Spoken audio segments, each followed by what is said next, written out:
Around 90% of Alzheimer's cases occur with no family history. Today, I'm going to be telling you the signs that you should be watching for in your loved one so you can make sure to go see your doctor. Hello, my name is Sarah and my mom passed away in 2018 to early-onset Alzheimer's.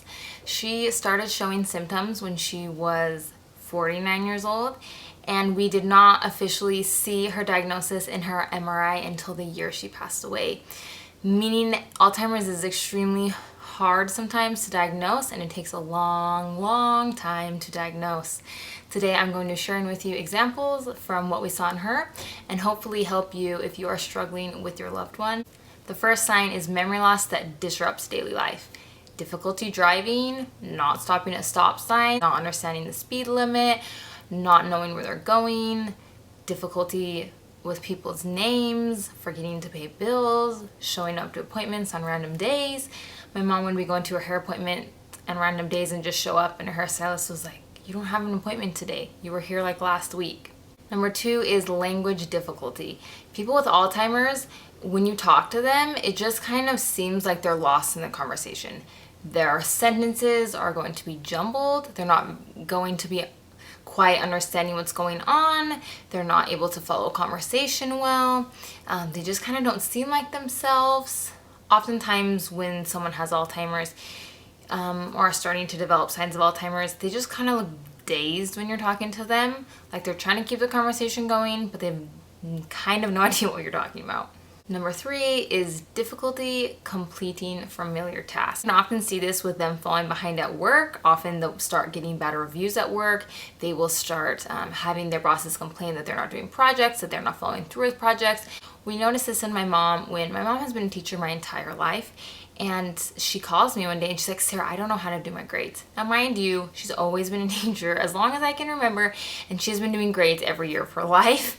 So to call me and say she doesn't know how to do her grades was really concerning. So I went and I helped her with her grades, and she didn't know the system, she didn't know her password, she didn't know what students needed what grade, she didn't even know the grading system, and that was a big red flag for me and my dad that something was wrong. It's confusion with time and place, not knowing how they got somewhere, not knowing the seasons, wearing things that would not make sense to wear because it's cold outside or warm outside, not knowing what year it is.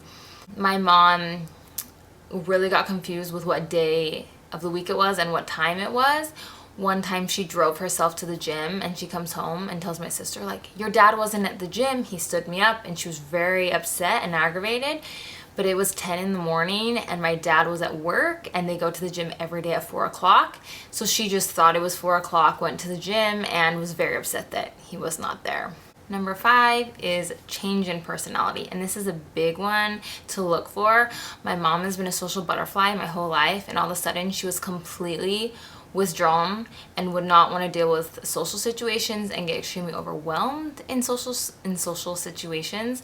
Oftentimes people with Alzheimer's lose their filter and they will say things that you don't normally say in social situations that are uncomfortable or weird or just don't make any sense.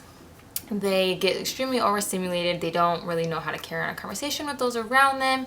Their personality from what you have always known is just completely off. If you have a loved one that is showing any of these symptoms, I would highly encourage you to seek medical help. I'm not a doctor. These are just my personal experiences and what we experienced with my mom. Like I said before, we did not see signs of her Alzheimer's in her MRI until the year that she passed away.